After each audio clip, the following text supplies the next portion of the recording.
E aí?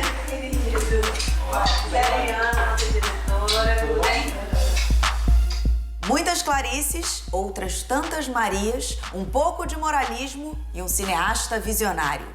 O documentário ele vai se apresentando, por mais que você tenha um roteiro, conforme você vai andando, você vai entendendo um pouco para onde ele te leva. Você tem que se permitir isso. Eu acho que eu saí para fazer um filme sobre fé e voltei com um filme sobre feminino. O fato de fazer em 50 e 60, além de levar o filme e o espectador para uma época que eu acho mágica do Rio de Janeiro, era um momento bastante interessante, assim, do ponto de vista cênico, do ponto de vista de figurino, do ponto de vista de comportamento, do ponto de vista de linguagem. Como é um filme de cinema, eu não me incomodei que a imagem fique 4x3, 2:3:5. O filme começa a cinemascope porque eu comecei a filmar de cinemascope. Depois eu filmei até com mini DV. A ideia inicial do projeto era misturar documentário e ficção. O documentário tem uma série de depoimentos. Esses depoimentos vão ser costurados à leitura de textos de Clarice e a experimentações, como se fossem vídeos poemas. O limite é abstração pura, quase música, né? A partir de uma experiência existencial de um autor, né? Um jovem de 22 anos, Mário Peixoto, faz um filme que nem ele tem consciência. Tanto é que ele ficou na sombra desse mito a vida inteira.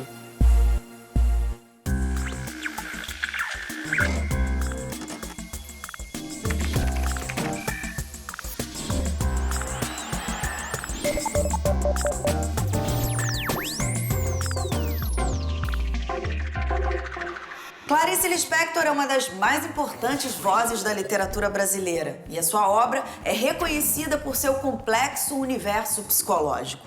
Desvendar a mãe e a mulher por trás desse mito é o desafio do longa A Descoberta do Mundo.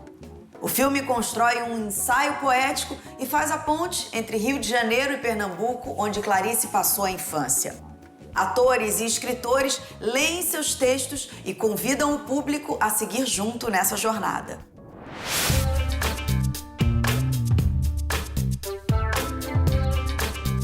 Tive essa ideia, eu acho que em 2005, 2006, de fazer um documentário sobre Clarice, mas aí eu precisava de autorização e enviei para o filho um e-mail solicitando isso. O Paulo, super tranquilo, cedeu, só me pediu que eu tivesse uma consultoria da Tereza Monteiro. Eu fui convidada para acompanhar o processo de criação da Descoberta do Mundo, porque eu sou biógrafa da Clarice Lispector. Então, nesse meu encontro com a Tassiana Oliveira, foi extremamente assim, rico, porque nós temos uma sintonia muito forte em relação à proposta de como seria esse documentário sobre a Clarice. Que a Clarice é como um pássaro, né? Vindo de alguma ilha, né? De tal maneira ela era diferente de todos nós. A ideia inicial do projeto era misturar documentário e ficção. Com o passar dos anos, eu vi que eu coletei muita coisa. Eu pensei em dividir o projeto em duas partes. Uma parte o documentário e uma parte a ficção. O documentário tem uma parte que são depoimentos dos familiares e você tem a outra parte que são amigos, pessoas que conviveram com a Clarice. Entremeado com isso, tem uma série de leitores lendo textos da Clarice Lispector. Então, tem um tom assim muito poético na proposta. E as pedras, e as nuvens, e as árvores no vento mostravam alegremente que não dependem de nós. Eu estou falando um texto de Perto do Coração Selvagem, mas há uma outra imagem acontecendo. Então, na realidade, eu estou trabalhando mais com as palavras. Minha imagem não é importante, o que é importante é o texto da Clarice. A Cristina, ela lê um dos trechos mais legais do livro Perto do Coração Selvagem, que é o primeiro livro lançado pela Clarice. A Cristina é uma senhora atriz. Ela chegou aqui, na primeira leitura que ela deu, parecia que ela tinha incorporado. O que eu disser soará fatal, inteiro. Com certeza, quem assistir esse documentário vai captar essa atmosfera clariciana. Água submergindo a dúvida, a consciência. Eu serei forte como a alma de um animal. Ele é um dos diretores de arte mais requisitados do cinema brasileiro, premiadíssimo. Estreou em 96 com o diretor José Joffre e desde então não parou mais. Eu tenho o prazer de receber aqui no estúdio do Revista o muito talentoso, queridíssimo Cláudio Amaral Peixoto. Claudinho, obrigada pela sua presença. Que bom estar aqui. Vem cá, eu queria que você falasse um pouco do seu percurso até a direção de arte e depois como você chegou no cinema. Caramba, vamos lá. O início de tudo. In the beginning. Faz uns 250 anos, mais ou menos. Eu comecei largando a faculdade de arquitetura, primeiro grande gesto, para fazer carnaval. Eu conheci você já tinha uma relação com carnaval lá atrás, Já né? tinha, não tinha mais atrás ainda, que meu pai era do Salgueiro. Então, desde muito pequenininho, minha casa era um ateliê de fantasias, cabeças e tudo mais. Olha, que legal. Aí eu conheci Fernando Pinto, que era um carnavalesco maravilhoso na época, super pop, o cara vinha com uma linguagem toda nova. Pedi para trabalhar com ele, comecei primeiro ano, eu fiz carros alegóricos com ele e no segundo ano eu acabei fazendo carnaval porque ele faleceu num acidente e eu acabei fazendo o carnaval lá na Mocidade. Isso foi em 87, 88. E quando é que você entendeu que a tua onda era a direção de arte? Você primeiro foi trabalhar com publicidade antes de fazer cinema? Não, fui trabalhar com televisão. Com televisão? Fui trabalhar na Globo. Uma cenógrafa maravilhosa que me ensinou muita coisa do que eu sei, que foi a Lia Renha. Fui fazer TV pirata com ela. Foi uma escolaça, foram 3 anos. Depois fiz mais alguma coisa na Globo. E aí, sim, fui fazer cinema. Você já tinha vontade de fazer cinema? Você já pensava isso? Cara, eu não tenho essa sensação de que queria fazer cinema, não. Eu acho que eu fui sendo levado. Acho que até hoje eu não sei o que vai acontecer. Mas naquela época eu não pensava em nada. Mas né? eu acho que é isso. Você tem uma alegria no fazer, né? Tem uma paixão pelo trabalho que é para além do objetivo. Então você acaba fazendo bem porque você faz com muito gosto, né? Você fez filmes muito importantes, né? Você fez, por exemplo, o Canudos, que é um filme épico, de uma direção de arte muito cuidadosa, né? Toda a reconstituição da cidade de Canudos ali, aquele imaginário do Antônio Conselheiro. Como é que foi essa experiência para você, desse trabalho? Cara, foi meu terceiro longa. Foi gigantesco, né? Canudos é pré-finalizações virtuais. No computador nessa época. Não tem então, truque, tudo né? que tá ali fisicamente. A gente construiu uma cidade de 1000 casas. Quanto tempo de trabalho? Ao todo eu fiquei 9 meses na LID. Muito tempo preparando e foram 3 meses, tanto, filmando. O filme é gigantesco, o filme é muito grande. E foi assim, a gente chegou lá, cheguei eu com a minha pouca experiência de mundo, trouxe uma equipe de 8 pessoas do Rio de Janeiro, pensando em contratar pessoas locais. A galera do Rio de Janeiro trabalha com compensado, prego, né, tinta. Mas lá não tem isso, a construção era toda de barro, de palha, trançada à mão, toda artesanal. Né? E aí a galera toda voltou e a gente foi lá para um lugar incrível chamado Junco do Salitre, que é uma região, na época, era uma região sofrida para burro, uma região com sede, problemas sociais, ambientais pesados, assim. E a gente contratou aquele povo todo e começou a montar ali aquela foi construção de cidade. Mas num grau, assim, de loucura que a gente queria fazer uma igreja, a famosa igreja que não chegou a ficar pronta, que foi a fortaleza final dos últimos candeiros, porque ela era feita de tijolo. E a gente chegou lá, bom, não tem tijolo, era feito com adobão, que eram os tijolos desse tamanho, que tinha palha dentro. E eu falei, como é que a gente vai fazer isso? E construímos uma fábrica de tijolo artesanal para construir esses tijolos. E construímos os tijolos e as fundações em pedra. O negócio era tão real, que quando foram destruir, porque tinha cenas de explosões e destruições, o Farfã, que era o cara do efeito especial, ele botava dinamite, pau, explodia. A igreja ficava lá impassível, aí botava mais dinamite, pau, a igreja lá nem se mexia.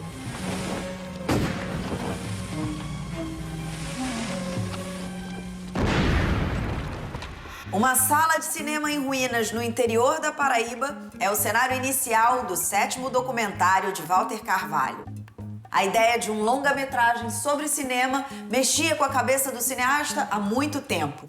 Mais que um filme, a obra é um convite à reflexão.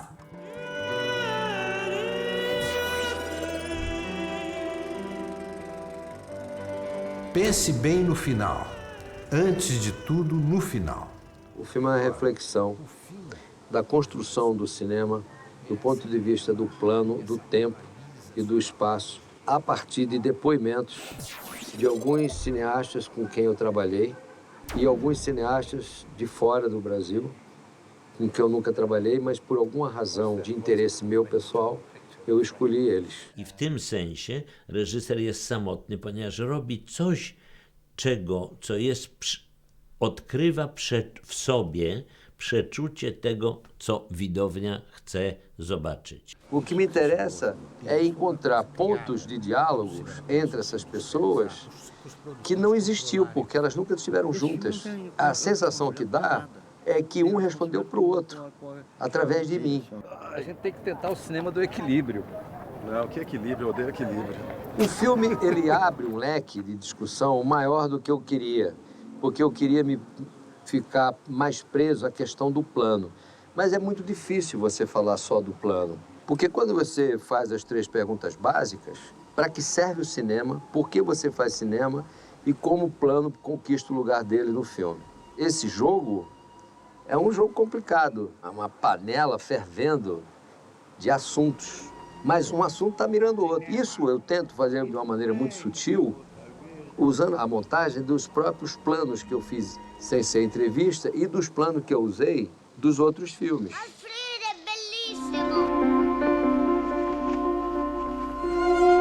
É uma coisa maravilhosa da sacação do Gus Van Sant, aquela hora do cachorro, por exemplo, que o cara está saindo e brinca com o cachorro no elefante, e aí ele corta e vai para outra coisa. Quando ele volta de outro ponto de vista, do ponto que ele deixou. Isso ele só sacou porque ele viu o filme do Béla Tarr. Well, that was an idea I had seen in a Béla Tarr movie called Satan Tango. Quando eu fui filmá-lo, ele tinha um cachorro. Aí eu lembrei do filme e pedi para ele fazer o cachorro pular. There is a story that usually in the case of my films that is being told, and which is I think a way to sort of pace the other stuff, the other investigations into the details of their situation, the character's situation. Como é um filme de cinema, eu não me incomodei que a imagem fique 4x3,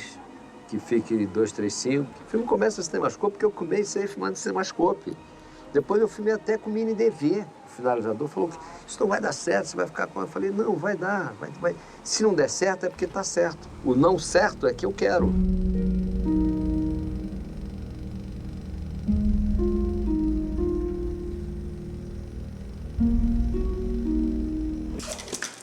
Limite é um clássico da vanguarda latino-americana e a pulsão visionária do diretor Mário Peixoto é investigada em um curta experimental. O filme recria com liberdade cenas da obra original para experimentar as sensações e os limites de uma aventura artística. A ideia de limite surgiu de um mero acaso.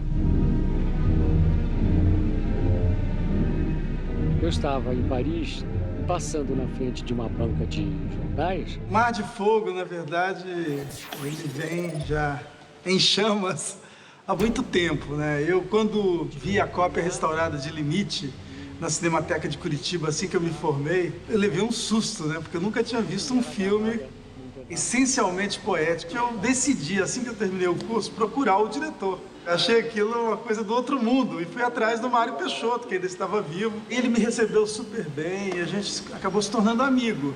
Comecei a ter longas conversas com ele sobre Limite. Ele me explicou a motivação de cada plano. E como eu vinha do jornalismo, eu pensei, vou fazer um documentário, né? Mas aí você começa a amar o personagem, sabe? Você não confronta. E à noite no hotel, eu rabisquei as primeiras cenas do filme Limite, sem saber o que eu estava fazendo. Eu decidi, eu vou fazer um filme de ficção. Aí eu posso recriar livremente e pensar em fazer um filme que, de alguma forma, prolongue essa experiência. Eu comecei a desenvolver uma articulação a partir de imagens de arquivo.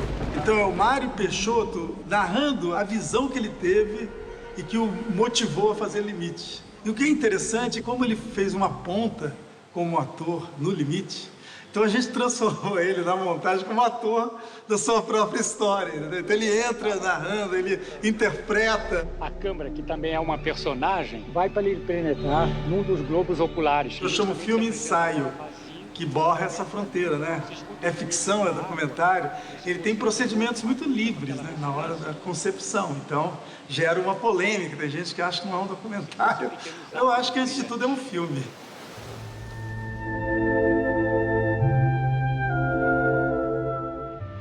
As santas padroeiras do Brasil, Cuba, México, Peru e Nicarágua são todas Nossas Senhoras. Apesar das diferenças culturais, elas são sempre homenageadas pelo povo nas festas marianas da América Latina.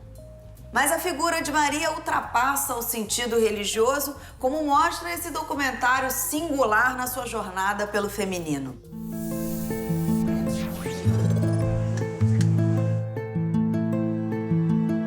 Nossa Senhora sempre foi uma figura que eu sempre achei muito interessante. E essa minha amiga, que é fotógrafa, que chama Arlete Soares, queria fazer essa viagem fotografando as festas marianas.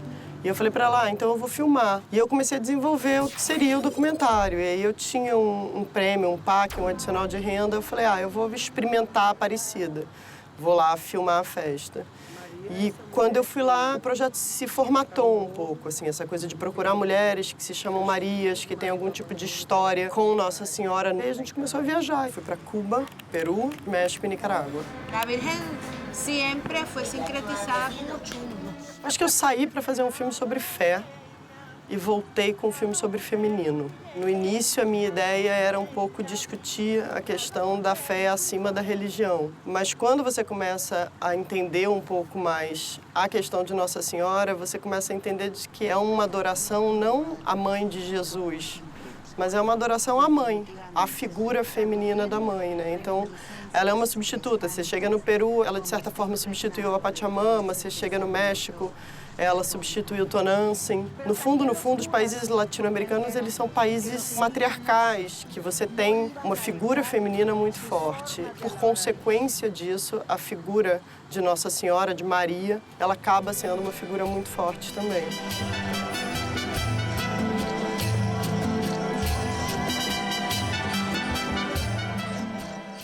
A projeção que o filme Que Horas Ela Volta, de Ana Muylaer, conquistou no exterior foi importante para mostrar que o cinema feito por mulheres e sobre mulheres anda firme e forte no Brasil. Não foi a primeira vez que a história de uma personagem feminina fez sucesso com plateias estrangeiras. Basta lembrar da marcante Macabeia, de A Hora da Estrela, adaptação de Suzana Amaral para o romance de Clarice Lispector, que rendeu à atriz Marcélia Cartacho um Urso de Prata no Festival de Berlim. Logo em seguida, outra atriz sairia consagrada de Berlim por um papel feminino forte. Ana Beatriz Nogueira interpretou a transexual Vera no filme homônimo de Sérgio Toledo, muito antes de assuntos como os direitos da comunidade LGBT entrarem na pauta do dia. Eu vou fazer uma operação. Eu vou resolver esse meu problema de uma vez por todas. O primeiro filme dirigido por uma mulher no Brasil de que se tem notícia é O Mistério do Dominó Preto, de Cléo Verberena, que foi realizado em 1930. De lá para cá, a presença feminina atrás das câmeras foi se consolidando através de diretoras como Ana Carolina, responsável por levar para as telas filmes com um olhar feminista. Se a retomada começou com a Carlota Joaquina de Carla Camurati, de lá para cá, um time de respeito formado por Sandra Werneck, Laís Bodansky, Lúcia Murat, Petra Costa, Lina Chamy e tantas outras, só reforça a ideia de que lugar de mulher é no cinema. Para se fazer 3 piruetas, tem de se posicionar, olhar para um ponto fixo e dar um impulso. Foram tantas as vezes que ela fez o movimento que o número se perdeu. O estranho agora é ter o movimento guardado no corpo, saber que pode fazê-lo e não poder fazer. Como já dizia Nelson Rodrigues, só o inimigo não trai nunca. A nova comédia baseada na obra do dramaturgo brasileiro olha bem de perto para a intimidade de 5 casais no final dos anos 50. A fragilidade das relações afetivas é retratada de forma ágil e divertida. Todo dia a mesma coisa, não espera nem o marido chegar. Não respeita nem a hora da Ave Maria. O universo de Crônicas da Vida Como Ela É, onde foi extraído o roteiro, é um universo de 2.000 contos. E, na realidade, desse universo, eu e o Nelsinho me apresentou 200, e dessas 200 escolhemos 8, e na montagem final do filme resolvemos filmar 5 histórias com um recorte do desamor, né? Histórias onde as pessoas rapidamente deixam de amar as pessoas e fazem coisas do arco da velha. Eu prefiro meter uma bala na cabeça e trair meu melhor amigo. Sua múmia! Seu imbecil! Pai Muitas dessas histórias hoje, com o advento do celular, das redes sociais, da mídia e com a rapidez com que a informação corre hoje, não seriam possíveis, seriam facilmente descobertas, né? O fato de fazer em 50 e 60, além de levar o filme e o espectador por uma época que eu acho mágica do Rio de Janeiro, era um momento bastante interessante, assim, do ponto de vista cênico, do ponto de vista de comportamento, do ponto de vista de linguagem. Onde é que o senhor pensa que vai? Eu tenho uma encomenda pro Asdrubal. Tudo bem, mas a entrada dos empregados é pela porta de serviço. A produção foi feita em Santa Teresa, na Gávea, no Horto, no Grajaú. A gente não cita nenhum bairro no filme. A escolha se deu por conta das locações mais adequadas. Lugares onde havia ainda uma preservação, né? A preservação dos prédios públicos e da história. E o Bar Lagoa. A gente filmou uma grande parte do filme no Bar Lagoa. O personagem do último conto é um garçom desse bar. E parte dos personagens dos outros contos passam por esse lugar. Então é meio um ponto de observação dessa vida cotidiana desses casais. E dá o último beijo na sua esposa? Meu sogro, no caixão, de jeito nenhum. Mas por quê? Detesto ver gente morta. No Gonzaga, de pai para filho, tem um Rio de Janeiro, que é ali do Morro de São Carlos, do Estácio e tal, mas tem também um Nordeste, né? Como é que foi essa experiência, esse trabalho? O Gonzaga passa quase o século inteiro, né? É um filme de épocas. Eu fiz muito filme no Nordeste, tem uma relação, assim, muito próxima, principalmente com o sertão. Não vejo, assim, muita diferença de você trabalhar sertão, cidade, São Paulo. O grande barato da direção de arte, o que vale mesmo é o sonho, sabe? Você lê o roteiro e já passa um filminho na Você tinha uma relação com o Gonzagão, com o Gonzaguinha? É uma música que você gosta?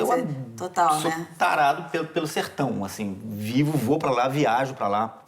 Estranhíssimo, vou pra lugares estranhíssimos quando eu tenho tempo livre. Gosto de dizer que eu acho que eu fui sertanejo, uma outra encarnação. Se é que tem. Quando eu ouço, por exemplo, um forró de Gonzaga, pra mim é muito significativo, sabe? Assim, pra mim é quase vem a lágrimas, assim. Eu gosto muito.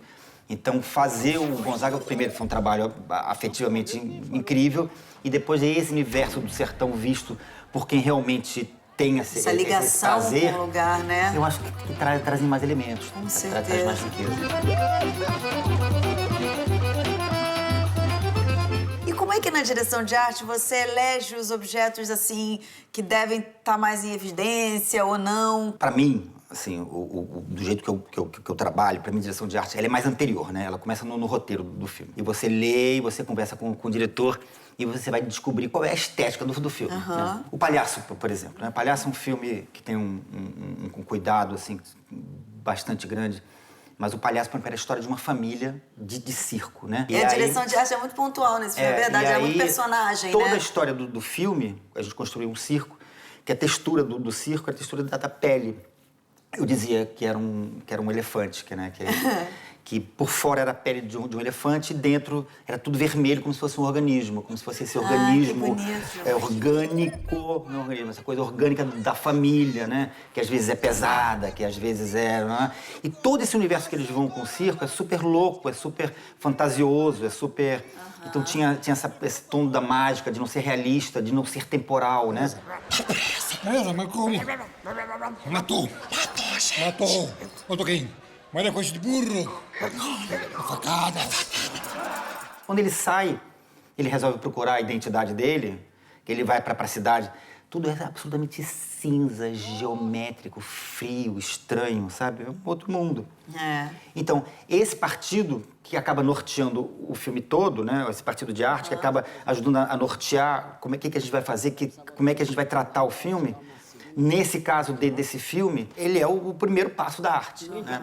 Então, assim, a partir daí... Que é uma ideia conceitual, né? A partir daí, todos os objetos ou todas as locações, tudo faz sentido ou não. Já está escolhido o objeto. Mas você tem grandes parceiros também, né? O Mauro Lima é um cara que você trabalha sempre, né? Fiz vários filmes com Sandra, um tempo, com Sandra Werneck. O Celton, a gente já fez o Palhaço. Você fez agora o novo filme do Celton, que vai ser lançado ainda, né? Foi um filme lindíssimo, lindíssimo. Chama A História da Minha Vida? Filme da Minha Vida. Filme da Minha Vida. Filme lindíssimo de fazer, né? Foi muito bordado. A gente se desterra, né? Vai para um lugar mágico como que a gente foi, que eu sou do Brasil, para contar essa história. O universo lá, ele é parado no tempo, né? Quase um negócio medieval. Parece que a gente tá na Itália, no norte da Itália, nas montanhas do norte da Itália, em sei lá quanto. Mas não tem tudo lá, né? Assim, Não é que nem trabalhar em São Paulo, Rio, que tem zilhões de antiquários, zilhões de coisas. Então, a gente teve que, na verdade, inventar muita coisa. A gente acabou que, também pelas limitações que a gente tem de tempo, né, de grana, né, porque filme com grana, o último, eu acho que não era nem nascido.